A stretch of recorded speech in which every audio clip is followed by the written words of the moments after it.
Welcome to the Art of Listening to Your Body podcast. My name is Dr. Jinong and I'm your host. I'm a cathartic release therapist, professionally trained as an osteopath, psychosomatic therapist, Western acupuncturist, and herbalist. I'm fascinated by the mind-body connection and how your physical body is a manifestation of your emotional state. I help people get unstuck from their chronic pain, whether it be physical or emotional, and live the life they truly desire, grounded in values and driven by purpose. My aim is to create awareness to the underlying emotions behind pain, injury, and disease in the body, as well as behavioural dysfunctions and mental imbalances that present. I do this using a unique blend of Eastern and Western philosophies and a good dose of intuition. Join me to learn more about the story of your body, what different issues may indicate, how to release emotions so that you can prevent problems, as well as inspiring pain story interviews.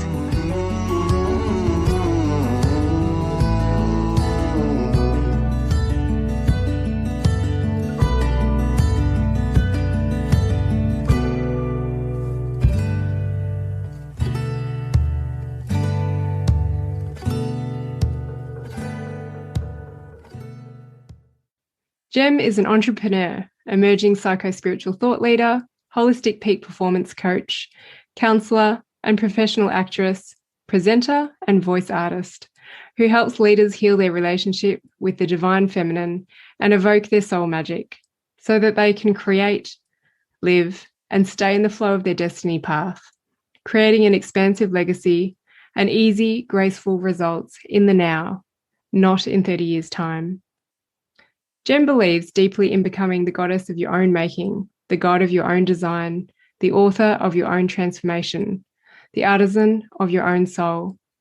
As part of her deeply transformative leadership coaching protocol, Gem provides her clients with exquisite personalised audio tracks of their soul vision to enable her clients to create an environment where they are cocooned and uplifted by the vision of their own soul. She's on a mission to catalyse a revolution of radical giving by supporting leaders to live their deepest inspiration, greatest pleasure and soul vision, creating a space of deep enoughness and a delicious, multifaceted, masterful life of empathy, artistry and honour. A life of artisan goddess living, a world where every soul is taken care of. Welcome to the podcast, Gem. Thanks so much for joining me to share your story. Can you start by telling us a little bit about yourself, who you are and what do you do? Yeah, sure. So I am an actress by trade, have been for the last 15 years, but much like many creative people, I've had multiple hats along the way as well. So I was a rehab counsellor. I worked in disability services and in workers' comp. I've had my own business as a coach as well, coaching artists in the psychology of star quality and the essence of A-list, and basically business and harnessing intuition to get the best results in your career and your life. I've done a variety of other coaching roles as a wellbeing coach and a weight loss coach. And I think of myself as an evocateur, which is a term that I thought that I made up, which I found out is actually a word in French, as it turns out, but I thought I made it up. So, and it's sort of like calling forward and evoking people's soul magic so that they can get easy, graceful, effortless results in the areas that are important to them. Yeah, I'm a little bit of a dreamer and yeah.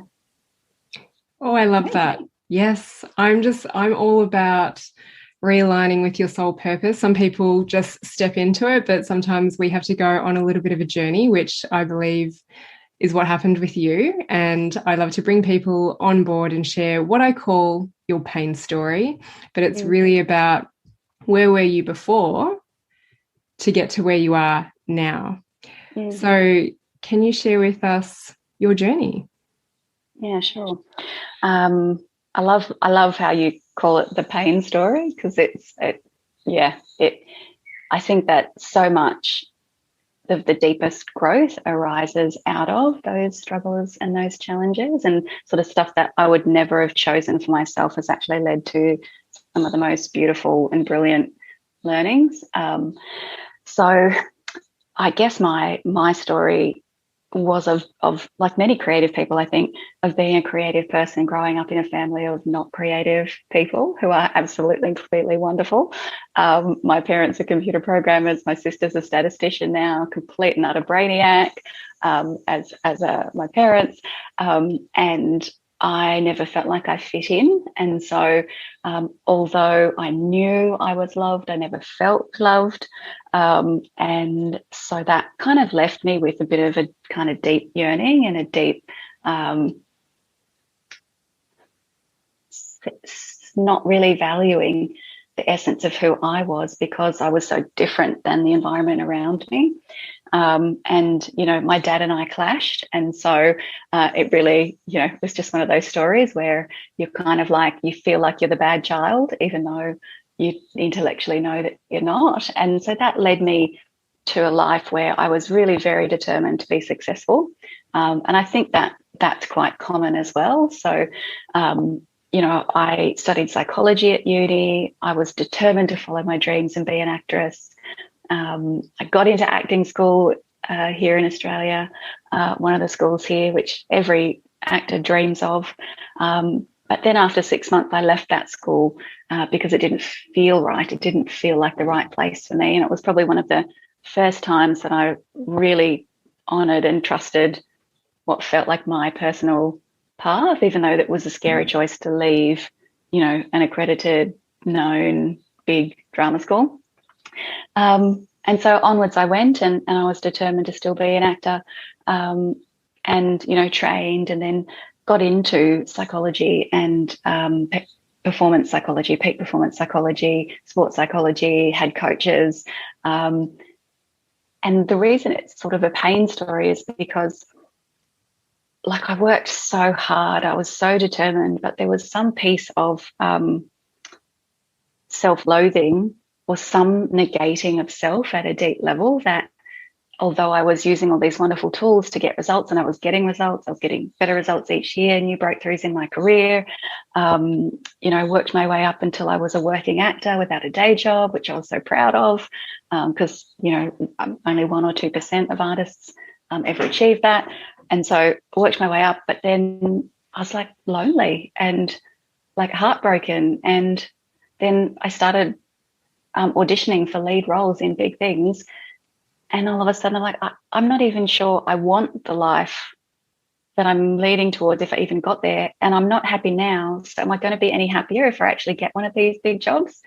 Like, and so that was a big turning point. And I started to ask myself, what within myself do I truly believe that I'm not expressing? So, and I was trying to manifest the next result in my acting career, the next big role. And I believe that, like, artists really do have a destiny, so of what they're going to create and provide and be for the world. So I started asking myself, I admitted to myself that I believe in destiny, even though it seemed like a very impractical thing to my logical mind. And I started working on evoking and calling forth my destiny path. And then my path started to go in a really different direction. I saw a spiritual healer, which was wonderful. And then it created a whole bunch of difficult traumas in my life for the last 5 or 6 years since this particular spiritual awakening. I had like a Kundalini Awakening and a few other things. And then all of a sudden, just trauma after trauma after trauma, conflicts in my personal life and my professional life. It was like I was holding back on the truth of what I really believed.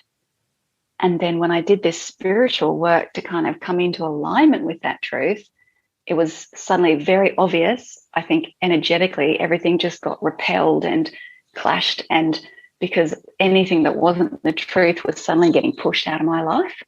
But it was profoundly conflicted and painful. And so off I go. I'm on this journey, and I'm doing other jobs and working as a coach and using my allied health skill set, going into day job land. Found out I didn't really fit in day job land, as many creative people don't, I think, culminating in an experience where I ended up in a job where I was like deeply inspired and grateful to be coaching the ex-police. So the ex-police force who are injured and unable to return to work, as well as some other people that were long-term injured as well. So I was using that skill set again.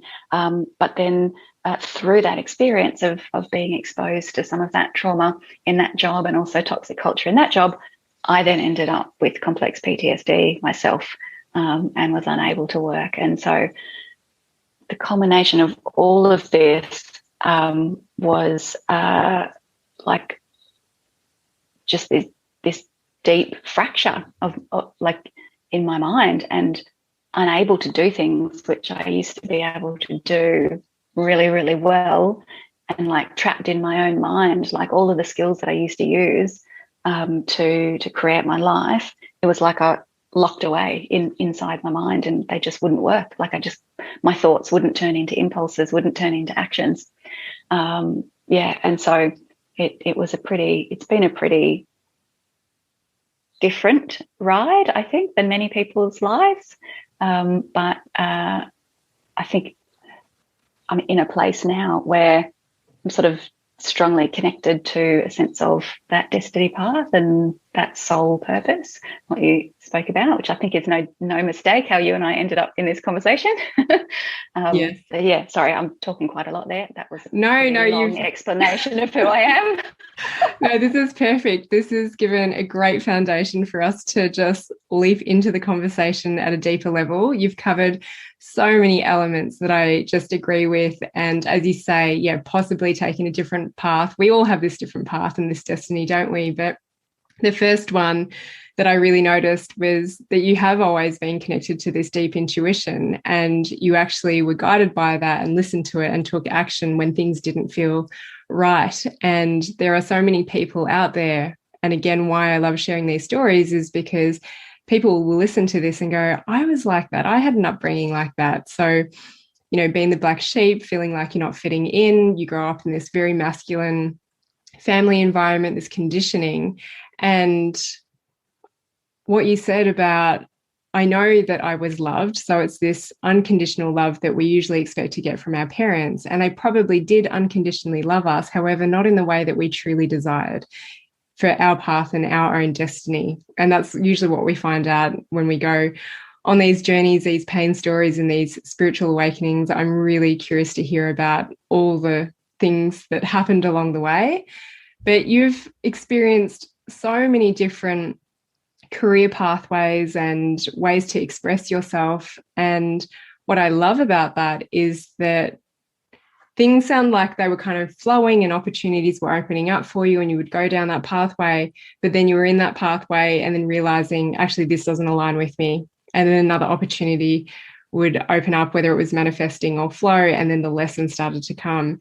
And some people get really challenged by that when they feel like they find their path, but then it's like the universe tells them, no, you don't do this. We're going to throw this illness at you, this disease, this person at you to have conflict and trauma or physical disability. But when you can, and quite often you look back on it and see it as the opportunity. And I often say that when you align with your soul purpose, the challenges do not stop. Sometimes they ramp up just to really test you. Yeah, absolutely. And when I started trying to manifest my destiny and destiny path, it's when it got harder. It got profoundly harder. And the way that what I've learned and what I have come to believe is it was more my resistance to my deepest self and my truest expression of my destiny that actually resulted in the harder things coming up. It was actually my resistance to trusting my inner soul voice that manifested outside me as the world was treating me the way that I treated my soul, which was cutting me down, throwing up obstacles, being mean. Like all sorts of things happened. And it shifted when I finally saw that very thing, which was like, because I thought to myself, how can this possibly be happening? How can these horrible set of events, like how can I possibly have manifested this horrible experience where I'm being treated awfully when I'm a good person? I know I'm a good person. What's going on? And it was me negating my deep truth, me negating my deep value, me negating my soul. So pushing that away, kind of not following it. It was kind of like accusing my own soul of lying to me because I was not trusting. I was like, no, that can't be true. So it's like I'm actually treating my soul as though it can't be trusted. I'm actually saying to my soul, you're lying, you can't be trusted, you're bad, or like, do you know what I mean? And so then that energy manifested up around me and challenged me to really decide and know who I truly am. And it had to get pretty bad for me to actually go, wait, no, I know that's not who I am. And finally follow, I call it my spidey sense. And so it finally got bad enough that even like, because I'm so determined and so stubborn, and that is such a wonderful strength, but the stubbornness with which I resisted trusting myself, once I finally stopped, I was like, okay, all right, I get it already. I've got to do the scary thing, trust the thing that feels like I can't trust it. But actually, how much worse could life be when I'm not trusting? Yes. The thing. Yeah. Like, look how it's turning out right now. Complex PTSD. It can't be worse than this. How much worse than this? And so, starting to trust that whisper and that essence. And there's just been a lot of grace and a lot of wonderful people come into my life. And my health, my mental health has improved since I've been trusting my own intuition as well about my own healing, like which path to take. I mean, we talked about that briefly before, but we can dive into that in a minute. But that healing journey has been difficult and going better and better the more that I trust that. So I would love your take on complex PTSD, because I understand that some people do have PTSD, but it is sometimes thrown out there and then people identify with the PTSD. So was it something that you identified with? Did someone label you with it? Can you tell us what was the manifestation of your PTSD, the trigger, the events, the accumulation of events that led up to it? Because you have a background as a rehabilitation counsellor, you've worked with some pretty traumatic experiences with other people. Yeah, sure.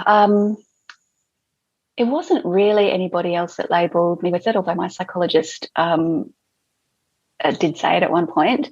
I actually was concerned because I was working with people with PTSD at the time, the combination of incidents occurred.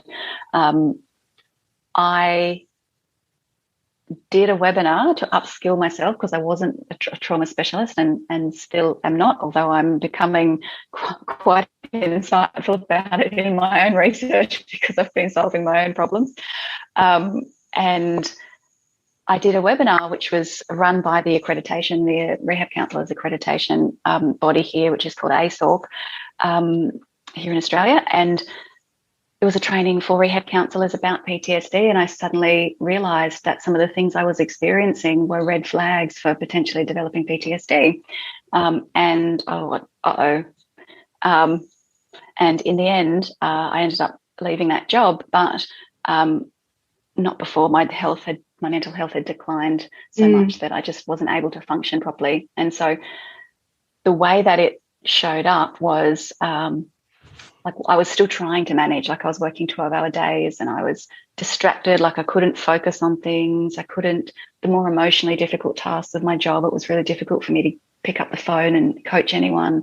The more cognitively difficult tasks, it was more difficult for me to organise my thoughts, to sequence things. It was, in particular on the weekends, I would just get out of bed in the morning, put my gym clothes on and plan to leave the house, and then instead of leaving my bedroom, I'd sit down on the floor in front of the heater and stare into space for like 4 or 5 hours.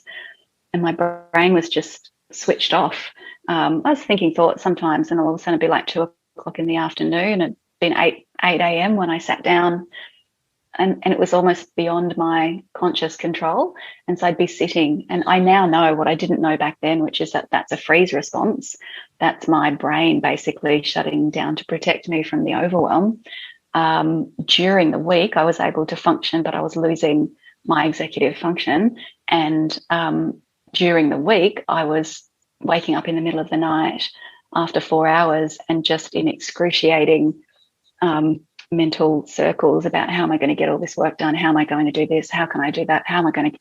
What can I do? And so I was only sleeping 4 hours a night during the week. On the weekends, I'd get a full night's sleep, but then I'd be frozen on the ground in the bedroom for half the weekend, just staring into space. And, you know, it was beyond my conscious control.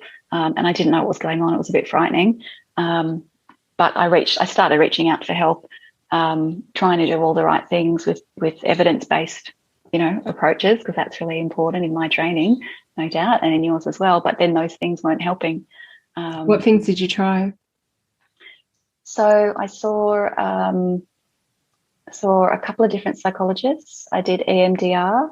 The EMDR in particular is one of the most widely recognised treatments for PTSD, but it got worse. Like I had really significant depersonalization and like worse symptoms for up to 10 days sometimes after an EMDR session. EMDR, for anybody that's watching, is eye movement and desensitization and reprocessing, which is the form of reprocessing that's supposed to help collapse the charge in a neural pathway around trauma and get new learnings that enable you to cope better. But I was getting so many side effects, and I was telling my psychologist, I was telling my GP, I was telling people, and nobody stopped the treatment, which is what I know in hindsight should have happened, because it actually made the trauma worse, because it just kept going over and over the trauma, making it worse without making it better. So, you know, just one of those things. And then after that, I tried Neurofeedback, which is kind of like a brain retraining, which is a cutting edge, on the cutting edge of new treatment options for PTSD, and like peak performance, like sports people and executives and whatnot are using it and experimenting with it as well. And that made it worse. Like that was triggering, so stopped that.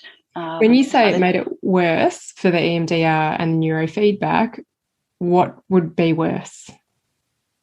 So with the EMDR, I didn't get any depersonalization prior to the EMDR. So depersonalization is like really feeling like I'm kind of a different person, like my emotional tapestry was very different. And then after a few days, I'd wake up and feel like myself again. And so I don't know if a clinical person would describe it like that, but that was my interpretation, my experience. So that was with the EMDR specifically, and I was much I was reactive. I would overreact more. I'd be more angry, in particular, and I wasn't getting that during the job and during the initial phases, and so that was worse. And then with the neurofeedback, it wasn't as clear, and I didn't do it as long. Like I stopped after about three sessions because I was observing this isn't helping. I'm feeling highly anxious. And because of the experience I'd had with EMDR, it's like the sooner you stop something that's not working or making things worse, it's like stop it sooner. And that's one of the reasons I ended up realizing how important my own intuition is in my healing, because halfway through the EMDR, I had the intuition to move on, and I didn't, because I thought, no, I've got to do all the medical evidence-based things. I'm not going to get stuck. I'm not going to get trapped with this. This is not going to be permanent. I'm going to heal. And so I was so determined. There's that determined aspect of almost toxic masculine where you push through when you really should stop. And so my intuition was telling me to move on, but my psychologist was saying keep going, and evidence-based practice was to keep going. And so in the end, I was like, you know what? My emotional intuition is wiser than a trauma specialist. that has 10 years of experience. And I felt ridiculous at the time. I felt like I couldn't trust that. But in the end, I've had to, and it has been the right decision. So yeah, and I did some psychotherapy as well, and that was helping, but then my psychotherapist was suddenly not available, and I was like, oh, I've had it with this. There's this system. I'm doing my own thing. Yeah, good. I'm glad that you listened to that and listened to that deeper intuition. Now, before you go into the shifts and the pivotal changes that came about, what triggered this PTSD? So many incidents that I couldn't even list them. So some exposure to graphic trauma, so on a secondary. So for a diagnosis of PTSD, you have to have exposure to some form of life-threatening incidents or the retelling of those incidents from other people. So that's what secondary trauma is.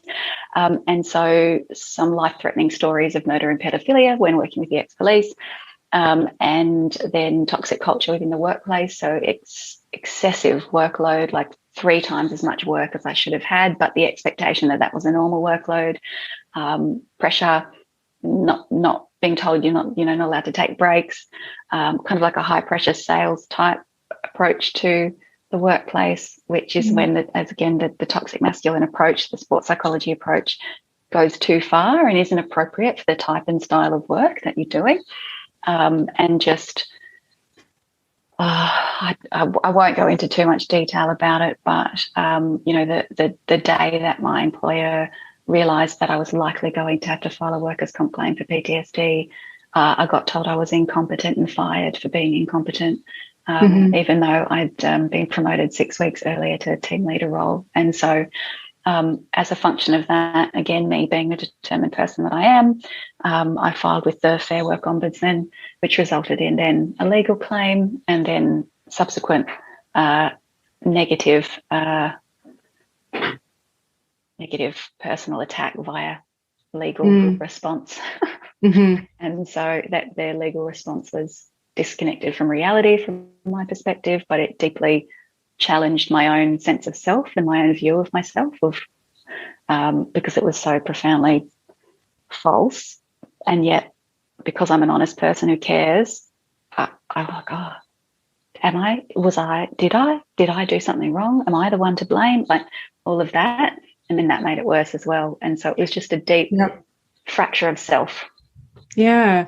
And for me, what comes up when you say that is it is the lack of communication and the misunderstanding that leads us to say, well, our only option is that I need to report you. But then as soon as you get into the politics and the legal, the medico-legal of some things, all the emotion gets taken out of it, all the human element gets taken out of it, and someone's just fighting for their place and the other person's fighting for their place, and you actually don't get anywhere. And then both parties usually end up traumatized from that experience. And so it comes back for me down to communication. How can we really hear and understand people and make that time for them as well? Yeah, and I believe in that as well. I tried to do it a different way, and then my concern was for my colleagues whose mental health was declining as well. My concern was for the clients that we were working for, who are a significantly traumatized population, including the ex-police, who I have the deepest my heart and my soul, just, and the respect that I have for the work that they do and putting their life on the line for everyone else. And so, like, these people deserved better than what was going on in the business. And I was frightened for my colleagues, and I was frightened for the clients. Now, how much of that frightenedness was like, as I started to, my mental health started to go, like, you start to overreact to things, and so difficult for me to know. But I was concerned for my colleagues, and I probably wouldn't do the same thing in hindsight, but I felt like the universe had put me there for a reason. And so holding these leaders to account meant that other people would be protected, and I couldn't allow this to continue happening, because I after I left, people reached out to me, and it happened to other people. I found out there was at least 2 people who had ended up with PTSD prior to me. And so it then became a moral imperative for me to prevent this from happening to someone else. And it's often when one person leads the way, then everyone feels safe to open up as well. And for anyone who is listening to this going, oh my gosh, this is what's happening to me, I would first encourage you to actually just speak up and try and communicate it. But this is obviously what you tried to do, and it didn't really get very far. Yeah, I mean, I had spoken to them, and I had accessed help, and I had been doing everything I could to take care of myself, and I was being collaborative, and I was being communicative and transparent, and I was still working full time. I wanted to be working. And yeah, I had a positive performance review the day before I got told I was incompetent and fired. So it's just so profoundly confusing at the deepest level of self. And when you're in it, you're like, what is going on? But you did get some answers down the track. So is there anything else that you want to share about, I guess, the negative aspects of what your experience was? Not so much, but I did want to say about labels, because you said before about labels, and I don't really ascribe to labels, and I don't feel limited by the label. So it's helpful. It's helpful for me personally, it's helpful for me to have a label so that I know that it is normal for me to be struggling, for me to have been struggling with things, and for me to have needs which are specific and different. And at the same time, I personally don't care about the label. I don't associate with the label. It's not part of who I am. It's simply it's something that's not attached to my sense of self. It's like, okay, this is something that's in my space that I'm dealing with at the moment, but it's not who I am. And that never has been for me. Like, having dealt with some depression and anxiety on and off over the years, I never considered myself limited by that. I still had a powerful life despite it.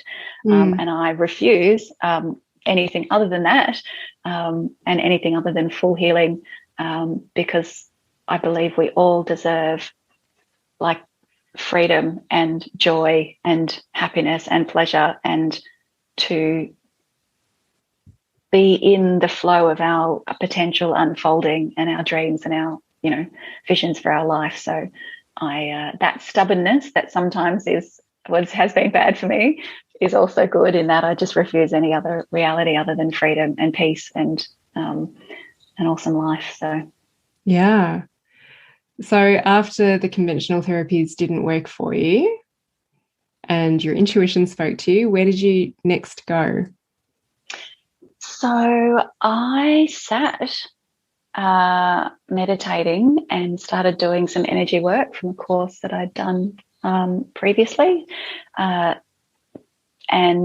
I felt like a piece of that trauma fell away in that moment. And so, and then after that, the next thing I did was, I wasn't really thinking at the time that it was like an alternative to therapy, but I enrolled in a hypnosis program for IBS, and I didn't have very strong IBS. It's only very mild, but I was like, I'd like to have my digestion be a bit better. I'll try this hypnosis thing. And then I observed through the course of doing this daily, almost daily hypnosis program, just by audio, that I felt so much more relaxed. And then all of a sudden I went, this hypnosis protocol, of course, it's a relaxation protocol. It's having me relax. And so my hypersensitivity and, to threat and everything was getting better. And I was like, awesome. So then I might do another hypnosis program. So then I enrolled in a hypnosis program, again, not really consciously intending for it to be an alternative to therapy per se, but I enrolled in this weight loss program. Did you stop work during this period of time because of the state you were in, or were you working elsewhere after? Sure. So I filed with workers' comp because my mental health got too bad. I was starting to dissociate and lose time. And as part of my recovery, I've been working part-time. So for the last year, I've been working part-time as a business development manager, and preparing and beginning to coach again. So I have been working and am a decent way through the recovery journey, but still dealing with quite a bit and still living powerfully, which is what I believe in. Before you talk about the weight loss program, that's another thing to bring into it, is during this period of time, accumulating these events and these experiences in your life, how was your physical body affected? Like, did you get a little bit of IBS and did you start to gain weight? Yeah, absolutely. The IBS wasn't specifically, I didn't notice any specific difference from this time. But yeah, I did put on weight. I have put on weight.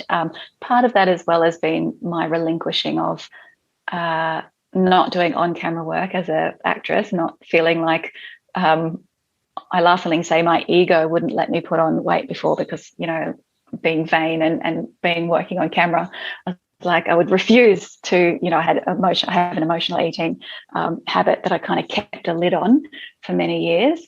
And then when I was not planning to do on-camera work anymore, I was just like, I'm not going to be controlled by this need to be skinny. I refuse.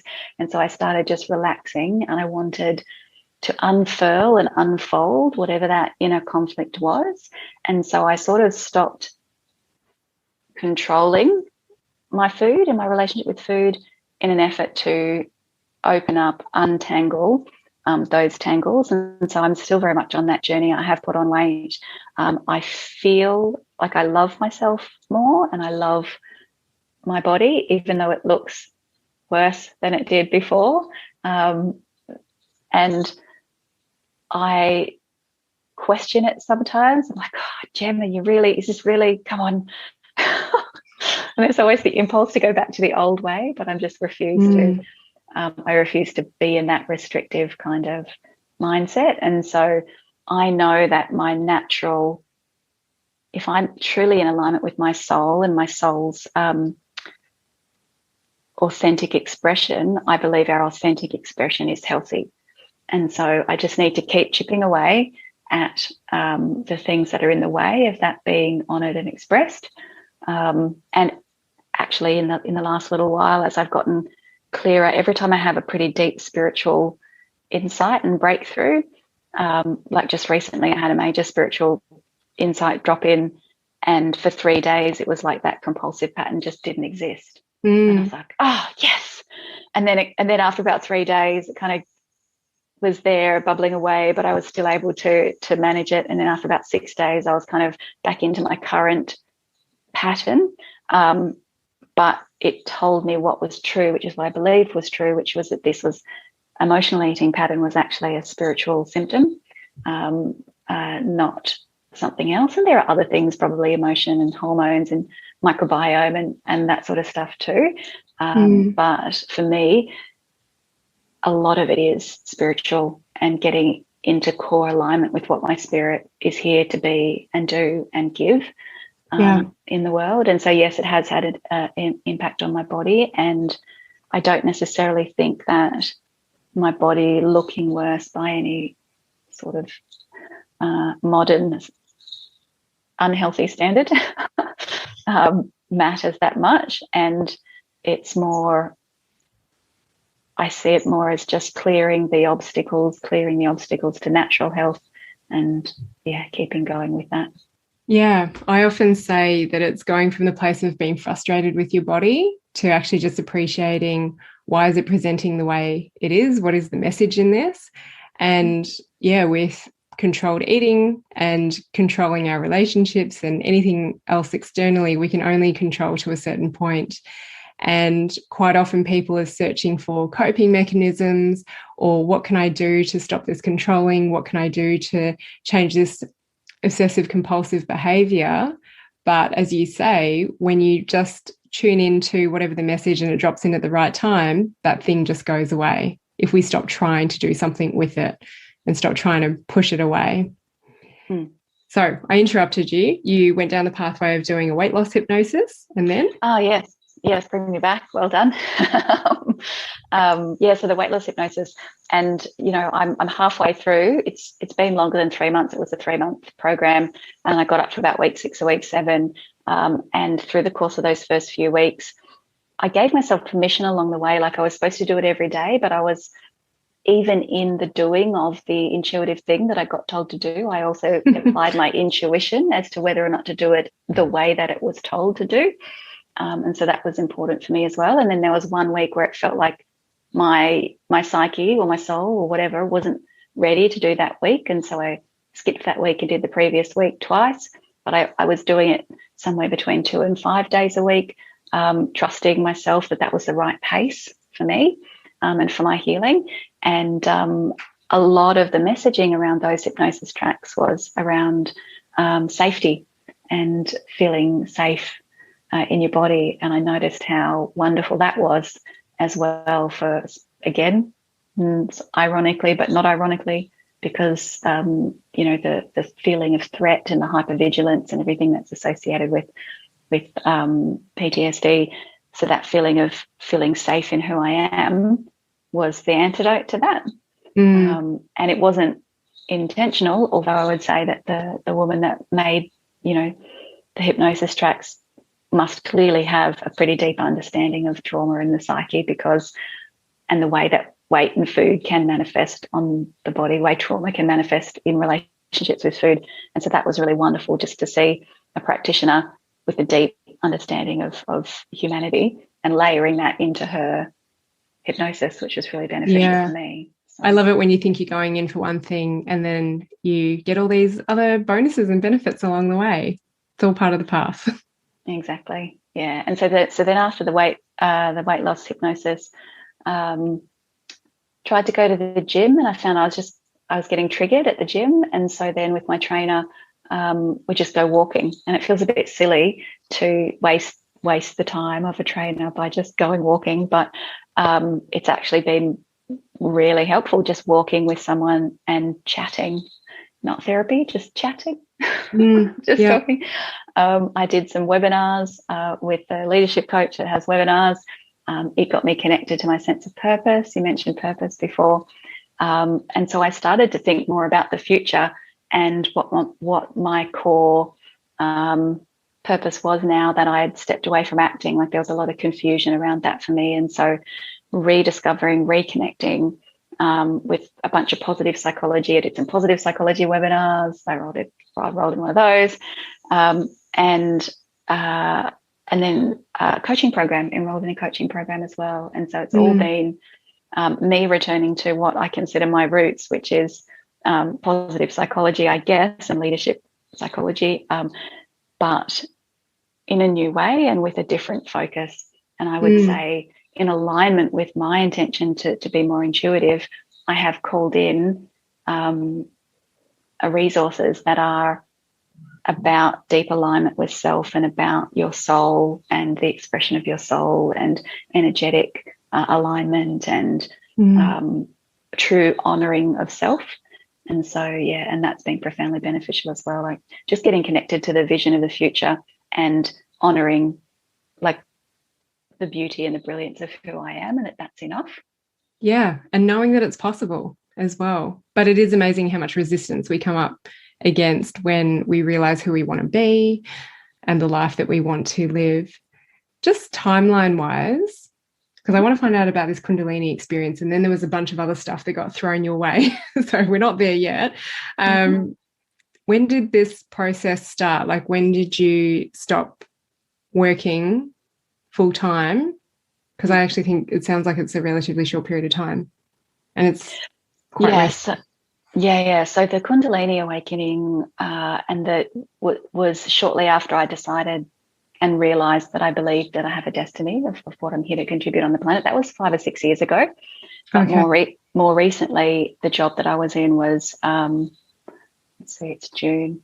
So I left the job almost 2 years ago. So in August, almost 2 years ago. And then, of course, I left the job in August. And then the following March is when the pandemic hit. So that was wonderful, trying to recover from PTSD during a pandemic. It's like, I don't recommend that, but having a hypervigilant threat response during a worldwide global pandemic. So that was fun and games. Tell us about the Kundalini Awakening then, that was 6 years ago.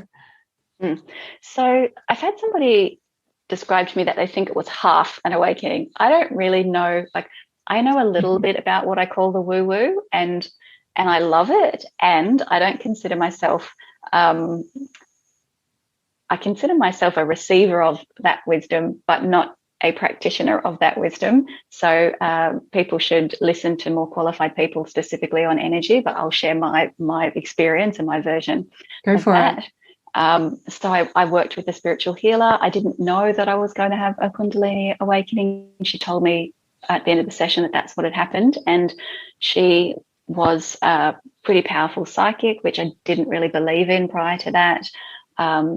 And in that session, I think it was the second session that I had with her, I had felt a lot of sexual energy flowing in my body for no apparent reason during that session. And I thought, oh, this is interesting. I didn't say anything to her. I was like, if she's really psychic, she'll know what's happening. And then towards the end of the session, when we chatted briefly before I left, she told me that I'd had this Kundalini awakening. And then please feel free to correct me if I'm wrong as well, but it has something to do with sexual energy and the rising of that energy. And so I was like, oh, she is psychic after all. And so I was like, goodness gracious. And so it just broke my paradigm as well of what, I mean, to be honest, before that, I had actually trained in an energy technique myself, which not a lot of people know about. There's a company called Access Consciousness, and I did this training called Access Bars. And so I was doing some work as a practitioner of this technique called the Access Bars. And in that training, I'd had this intuition arise that I was psychic. I was like, I don't even believe in psychic necessarily. I'm open to things, but that can't be true. So even though I'm saying it, it's probably not true. But then this healer came into my life and all these other things. And so, I struggle. I don't like talking about it too much because I don't really know enough about it. And it feels really like I still struggle with if it seems so silly. But, you know, amongst people that believe in these things, I would say I have some element of claircognizance that awoke through these healing sessions. Well, I think the other thing as well, and I'm glad that you did bring it up, because I think it's great to keep your mind open. Sometimes you don't fully understand, and it can take weeks, months, years, or decades for it to drop in, but it'll drop in at the right time and place. Absolutely. And it's taken 5 or 6 years to process and integrate the energetic shifts that came about through those sessions that I did with the healer. And I think in hindsight, like the healing was just, she was such a powerful healer that I did, 8 to 10 sessions in 8 to 10 months, which you would usually think is fine. But I think I should have actually paced it out further apart because I shifted so much that I was no longer in energetic alignment with everything in my life. And so it was a much more conflicted experience of everything. Things got repelled out of my life and conflict happened because it was such a big shift at in a short space of time. And then it's taken me, 5, 6 years to truly understand and integrate what happened. So when you say the conflict and other things came into your life that were kind of repelled, can you go into that a little bit more? Was it relationships and friends and family? Yeah, sure. I'll give you an example of the first thing that happened, which was a practitioner in the film industry that I was working with, who I'd studied with and was a guest speaker on his course, and he was hiring me for voiceover jobs, but the voiceover jobs were quite low budget. And I always am grateful for, as an artist, I was just grateful for any work. So, I'd rather be doing a low budget job than doing nothing. And so I was saying yes to that work. And then he then offered me like a little quid pro quo value exchange. He'd do my demo and I'd do a testimonial. And then in the course of that, he ended up lashing out at me and telling me that I was taking advantage of him. And I was like, hang on a minute. You've offered me this thing. I said, yes, I'm doing low budget stuff for you. I think it's possible that you might actually be paying me, like skimming money off the top. That was my suspicion. I don't know if that was true, but I was suspicious that he was like charging the client more and taking half of it for himself and only paying me about a quarter of what I should have been paid. And I suspected that was my truth. And what ended up happening was he ended up accusing me of taking advantage of him when actually I believed it was the other way around. And so it was very confusing. But what happened in numerous times were people started to express what was their repression dynamic. And so what I mean by that is the thing about themselves that they are unable to see or secretly loathe about themselves, they would then attack and project that onto me. And my energy somehow was inviting people to do that. So because I I activate, my energy somehow activates and catalyzes people's trauma in a way that has it release and let go. But if they're not choosing, if they haven't asked me to do that, if I'm accidentally doing that just by my presence and being in a relationship, working or otherwise with them, then instead of that being helpful, the way that I catalyze people will cause them to their protective mechanism to kind of lock in, and it's like an attack response because the wound is too painful, that their psyche goes in, the defense mechanisms of the psyche, the attack and the threat, defend from threat mechanism kind of comes in to stop me touching that wound, even though I'm not trying to, I'm not intending to. I'm accidentally catalyzing that wound for potential healing. And so it took me ages to work out what was going on because, another relationship where a friend of mine who I thought was like one of my best mates, and we were like, Matt Damon and Ben Affleck, we were like sisters doing it together, going to make it together. And she ended up accusing me of only being friends with her in order to get free stuff. And during the time that I was friends with her, I'd sent at least half a dozen paid jobs her way, a number of which I had hired her for, and I'd referred her to my best clients, and she'd gotten all this paid work because of me. And when she accused me of this, it was the one time that she offered to let me in for free to the theatre that she was working for. And I said yes. And so literally nothing else had happened. And all of a sudden I'm getting accused for only being friends with her to get free stuff. But in actual fact, that's what she was with me. She was getting a whole bunch of free jobs, like she was making. And so I was like, what is going on here? And it was profoundly confusing, but I finally worked out that, what was going on was the truth, like getting more into alignment with truth, that the sessions had shifted me such that that energy was now calling the truth forward.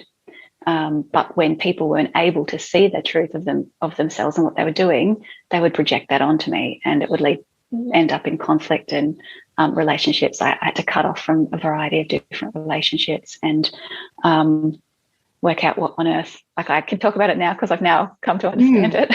Yeah. but it was, and it's not uncommon, as I've also read books and whatnot in the spiritual journey, I believe, for that sort of thing to happen when you dramatically change your energy dramatically changes. But I personally, and this is one of the things that I want to give my clients as well, is I don't believe it has to be conflicted and painful like that.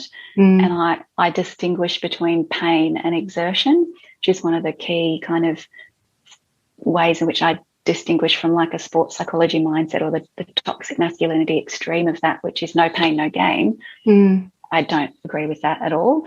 I used to kind of ascribe to that a bit, but it's the difference between pain and exertion. So exertion is the enjoyable striving of something that's deeply aligned for you, that stretches you in a way that has you grow, and pain is pain.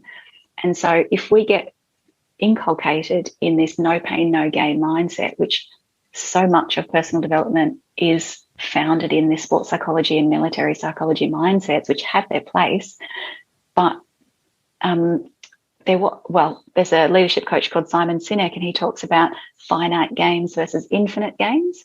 And so a sporting match is a finite game. A war is a finite game. It's going to end. Somebody's going to win. Somebody's going to lose. It's dog eat dog. It's win or lose, right? And winning is what matters. And so there's an element of psychopathic thinking in that.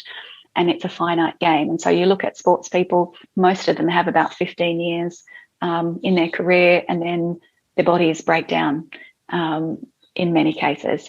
And so you can take on that mindset, but not if you want lifelong mastery, not if you want lifelong excellent health, not if you want to ongoingly evolve and become the best, the more masterful and the healthier and the everything for the rest of your life. And so I personally make that distinction between pain and exertion, because we do strive to grow, but it doesn't have to be painful. It doesn't have to be deeply conflicted. It doesn't have to break you. It can be something else. So how did you move from having all of this conflict and then the realizations of what was actually going on and what you brought out in people? A lot of meditating, a lot of talking to friends, a lot of walking by the sea and staring at the waves for 2 hours at a time. I did some chiropractic during that time as well. I have a wonderful friend who's a chiropractor and is interested in all of this stuff too. And so, so friends and pursuing other modalities, but a lot of just seeking the answers, because I couldn't find the answers anywhere else. I couldn't seem to find anybody else telling me this is how to get out of this. This is why this is happening. This is, and so it was just asking myself, it was quite difficult. I just asking myself, how could this have come out? How could I have created this? And why would this be? I know I'm a good person, so why is this coming about around me? And finally, just the insight dropped in one day when I was meditating that this is how I'm treating my soul. I am negating my soul. I am destroying my soul. I am telling my soul voice that it can't be trusted because I'm not following it. I'm saying that's a lie. That can't be true. I can't follow that. And so that deep inner relationship of the things that I secretly believe, secretly wish for, secretly want to do, that I would not talk to people about, that actual inner dialogue that I was hiding was the stuff that had to come out. And I had to start honoring that. And so, it was a lot of talking to, like, scrambling around, trying different things, and deep and meditation to find that. And funnily enough, with the job that I was talking about, my mum reminded me throughout this process. She was like, Gem, you told me at the beginning that something doesn't feel right about this place. You don't know why, but it's your spidey sense is telling you shouldn't take this job. But I needed a job at the time. I needed the money and I needed a job. I wanted a job. It seemed perfect on paper, but my spidey sense is like, something's not quite right. And so it was really helpful. So although my mum is this super practical, not into the woo-woo, former computer programmer, like, what a blessing to have her reflect that and remind me of that, because it just was like, she started saying to me, Gem, you've got to follow your intuition. Stop it. You've got to follow this. Sometimes we don't listen to it a number of times, but then when we reflect back, we know it's always served us well. So then it's start listening to it sooner in the moment. Yes, and so I think my mum was almost a de facto coach for me in that setting, because she got tired of hearing me complain about what happened when I didn't follow my intuition. She was like, stop doing that. You've got to do it. Not like that. She's very sweet. She didn't do it like that. But and I mean, that's the value of sharing what your journey is with other people. And even though in this instance it was my mum reflecting it back to me, a coach or a friend that's into, having that environment around you to reflect back to you what the next step is, I think is just a crucial part for all of us as humans. Yeah, we just have to be willing to listen. As you say, those people were not ready to look back at what they were projecting. So I just wanted to dig a little bit deeper with that. Was it that, okay, you had all this conflict and it was there for you to look a little bit deeper and understand what your soul purpose and expression was?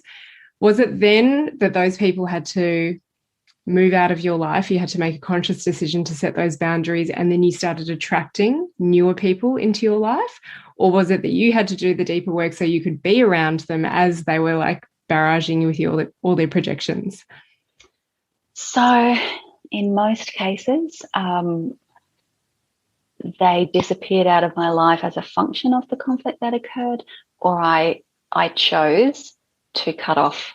And I don't believe my spiritual teacher taught me to cut off from people, and I don't necessarily believe that is the right approach anymore, because I think we run the risk of developing what I have come to call spiritual ego.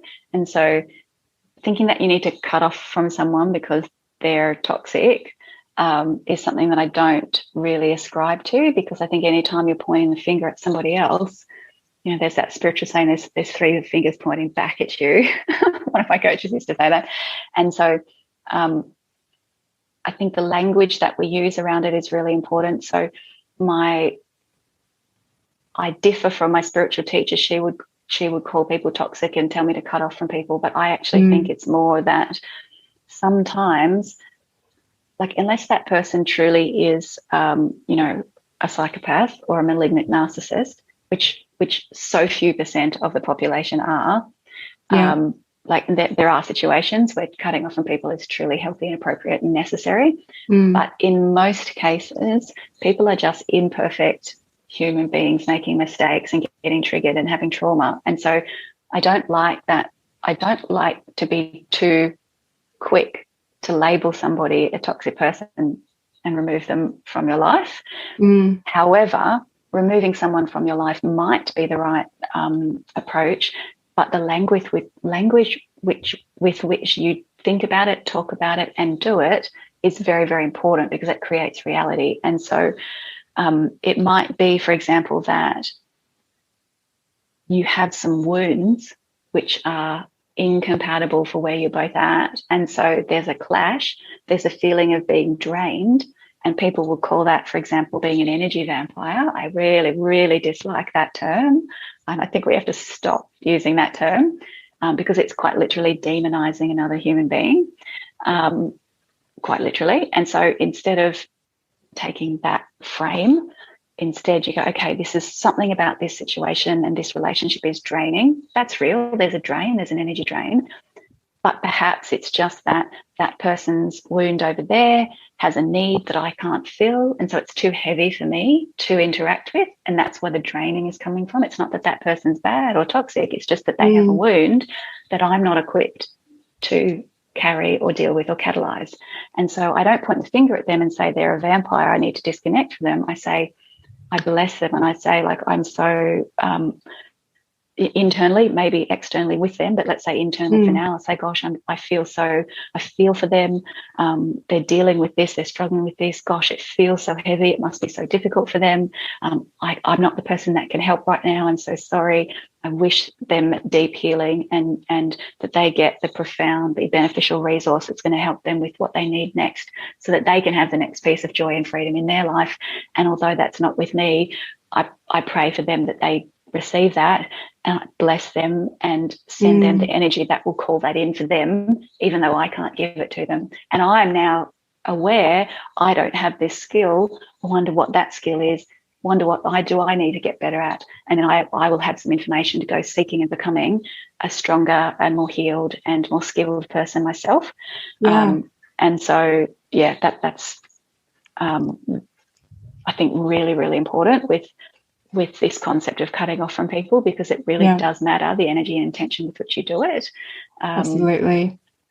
I talk about it a lot with my clients and my groups, and I always say, is it you or is it them? Because we do get very quick to blame, and just a little bit like PTSD is that a lot of words get thrown around, like they're a narcissist, they're a sociopath, they're a psychopath, or even like I'm an empath that people say, and they use that identity, that word, to describe why it is they respond. And sometimes it takes away the responsibility and the growth and the learning that is there.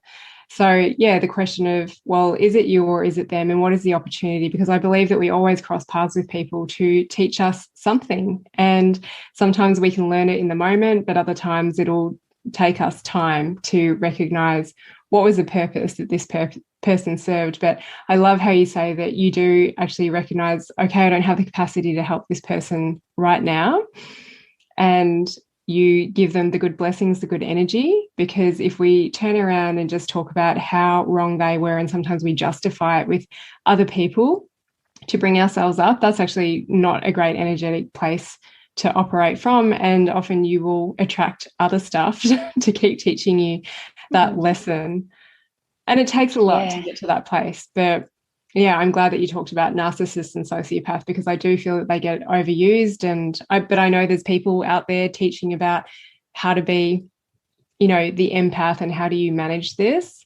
But I do think we need to be careful about getting down that rabbit hole and identifying with this, because we're constantly evolving.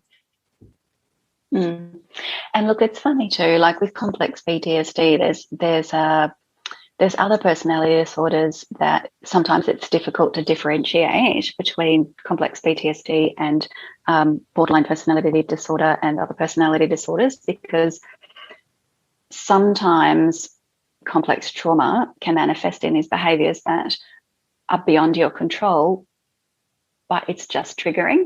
And so there's a difference between trauma and complex trauma and personality disorders, although ultimately I think there are some genetic elements to personality disorders, and there is certainly genetic elements to psychopathy in particular. Like there's brain chemistry changes that psychopaths have that mean that they don't respond the same to stimulus. They don't get the same neurochemical response. But for most people, it's just trauma. And trauma is something which can be healed, and even deep and complex trauma is something which can be healed a little bit at a time.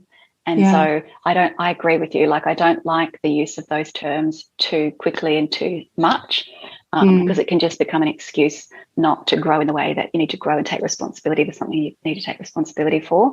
And sadly, like during the time that I was going through that conflict, my spiritual teacher had taught me this cut-off thing. And one of the reasons why I came to this insight was because I was like, if I keep cutting off from everybody that's imperfect, there's not going to be anybody in my life. And I just felt like, I don't believe in this. And so I was like, I held her in really high regard, but I almost too high regard, like almost I gave her too much power. And I had to actually go, no, hang on a minute. What did I always disagree with? What is my truth? What do I know to be true? And when was my life good and the best of who I am? And I'm actually choosing not to follow that part of what she taught me, even though there are other wonderful things about what happened and what she taught me. And, that my truth has value, that my perspective has value, that I'm an intelligent, insightful person who, can make up my own mind about what's right for me. So I had to actually push away, turn away, give away some aspects of what I was taught by somebody that was a bit of a guru on a pedestal for me in order to have a better life. It's like the proof is in the pudding. If it works or if it doesn't work, it's like, okay, what she taught me isn't working. It's not making my life good. It's not making me happy. It's not making me make a difference in the world. Therefore, it must not be true or not true for me. It's that ability to think for yourself, even though you are getting guidance, and what does feel right, what's aligned with my values, what's aligned with my purpose. And just the whole cutting people off. It's like, is there a method? Is there a way that you can do this quite consciously, rather than, just stopping calling that person, ignoring them when you're walking past them? Like, can you actually have a conversation and say, this is where I'm at, and take responsibility for it? Because there's an opportunity to lift their awareness around their behaviour as well. Whether it's right or wrong, I'm not too sure. But I think that if we do just constantly cut people out of our life, relationships are a really good example, is that if we don't actually see the opportunity in it and communicate it in a conscious way, then we will just keep pulling that thread through, and there are recurring themes that happen with future relationships, whether they be intimate, personal, or family or social relationships. Yeah, and it is tough. And I think finding the line when a situation's unhealthy for you, it may still be the right thing to distance yourself from someone, but the way you do it and the way you think about it, again, also just makes a difference. And if a relationship is a family relationship, you might want to cut off that forever, but like I would think that's rarely possible and rarely necessarily the right thing to do. Like, do you really want to end relationships with family, for example, or lifelong friends? Not that I have any like that I want to cut off from. And so just we lose so much if we just snap quickly to cutting people out and thinking that we're better than them, like that spiritual ego sneaks in. It's like it's still another piece of your ego. If you think you're more spiritual than someone, I'm more transformed than them, they're toxic. Yeah. But it is difficult to work out. Yeah, and I talk about leaving the door open. So this might be your decision right now, but also having the ability that maybe you get new insights in 5 years' time and you do realize that you were the irresponsible or the one that was in the wrong. Can you actually be vulnerable and go back and admit that to that person? Sometimes it gets so uncomfortable because it's been a separation for so long and it's like, oh, I made a bad decision and I don't want to admit it. My ego doesn't want to admit it. So what is your soul purpose that you have discovered? And what is it that wants to come out of you and be expressed? Okay. So thankfully, I've got 2 versions of my soul purpose. I wonder if I've got it on my phone. So the short version I developed using Simon Sinek's approach to finding your why. But ironically, I had found and written this poem version, which was it in artistic creative. It flowed out of me prior to actually finding the succinct version. So the succinct version is easier to remember than the poem. The succinct version is to share your deepest gifts and your truest self abundantly, so that we together we create a loving, an inspired, loving, equitable world that takes care of everyone. And so it's about any gift that you have, any deep skill or strength or aptitude. It's like we need all of everyone in the world to give everything of the gorgeousness and the beauty and the skill and the talent of who they are, because we have serious problems in the world that we need to solve, for our own survival, let alone evolution of who we are. And so for me, it's about giving everything that I have to give to contribute to the world becoming a better place, and inspiring other people to do the same, so that we can create a world where everybody's taken care of. And as I've gotten older, I've become more and more disappointed in myself that I haven't made a bigger difference. And so at the moment, it's about shifting the way that we manage resources on the planet. So in terms of the social impact that I'd like to have, I'd like to catalyse a change in how resources and wealth in particular is managed on the planet, and create infrastructure that would create a psychospiritual environment that evokes the best of who we are rather than the worst. So an example of that would be like a building. A building is a space which evokes certain things out of someone. Facebook is a psychospiritual environment that evokes certain thoughts, feelings, and behaviors out of people. But if we were to consciously create the psychospiritual environments that we spend our time, our thoughts, our energy, and our money on to evoke the best of who we are, then we're going to have a better world. And so I think we need to do that consciously. I think spiritually connected and spiritually people that are kind of in the game of spiritual evolution and on that path need to stand up and step into leadership around business and make as much money as possible, so that we have the resources to make changes that will evoke even more of the best out of others. And so there is a bit certainly I've struggled with my beliefs around money, and in the spiritual community sometimes there can be this negation of money, but actually if we were to shift that and actually step into we need every spiritual person on the planet to be as wealthy as possible and to do the best possible thing they can think of to do with that wealth, so that we can become, I call it, become the goddess of your own making, or the god of your own design. And we can actually participate in creating a world where everybody's safe, everybody has food, everybody has shelter. We don't have these problems in the environment and all that sort of big level stuff.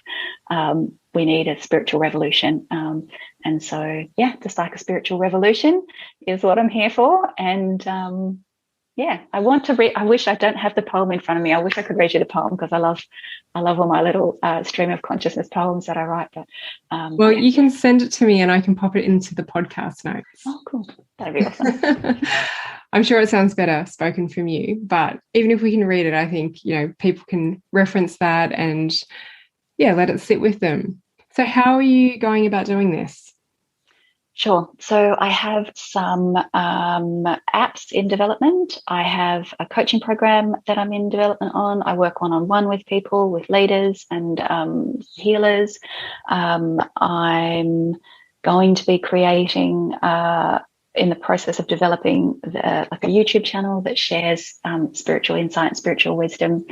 And I also make, I do this with my private clients as well, but I make some audios freely available on my YouTube channel so that people can kind of create a cocoon of their own soul around them. And so with the audio, with like my work as a professional voice artist, I create these lovely audios, and then you can put them on play when you're falling asleep, or you can put them on in the car, so you're not listening to toxic, I shouldn't say toxic, should I? You're not listening to shock jocks or unhealthy subliminal messages in music. You're listening to the vision of your own soul, or a more evolved vision, and you can create basically a psychospiritual environment that calls for the deepest and best of who you are, instead of I would say the psyops brainwashing, mind hacking that sometimes occurs through the media, through just even innocuous advertising, and people with other agendas, political parties that want certain things, or businesses that want certain things from you. So just create a bit of a nice soul layer of protection and create and evoke the best of who you are through those audios as well. And I make some of them available for free, and I do that with my private clients as well, in the course of coaching. Oh, incredible. So are they available now, or they're in the making? So there's 3 up on my YouTube channel. I haven't really launched my YouTube channel yet, but yes, there's 3 up on my YouTube channel. Okay. And there'll be more over time. I recorded another one the other day. So I'll be making, at different times, I'll make certain ones available for free, and then hopefully that'll help people. It helps me. Like, I listen, and that sounds weird, but I listen to my own audios, and it calls me forward as well. So it's just a reminder. And our psyche is kind of like our soul is this expansive energy within, but then our psyche is kind of almost like a spider web that kind of sits over our soul. And so sometimes that spider web can get fixed, or kind of like metal, and you need to disintegrate the aspects of the psyche or the personality in order to allow the most expansion. And so sometimes that requires repetition, and sometimes that requires specific tools and cognitive tools and changing beliefs and that sort of thing.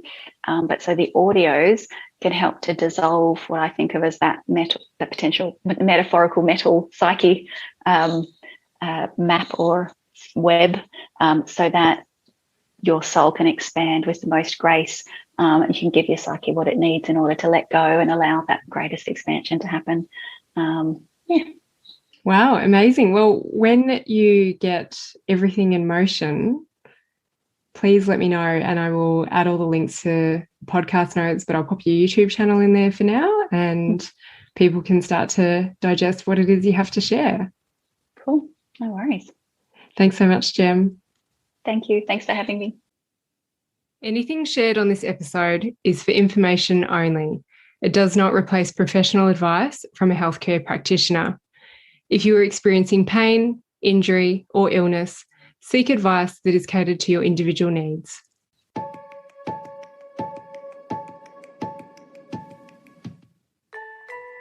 Thanks for learning with me on the Art of Listening to Your Body podcast. If you like what you've heard, I would love if you could rate, review, and share with your friends. You can find me on Facebook and Instagram. My handle is The Art of Listening to Your Body. If you're interested in working with me, I offer online courses for the general public and trainings for practitioners, therapists, and coaches. I also open limited one-to-one coaching spaces throughout the year. If you would like to find out more, head to my website, drjinong.com.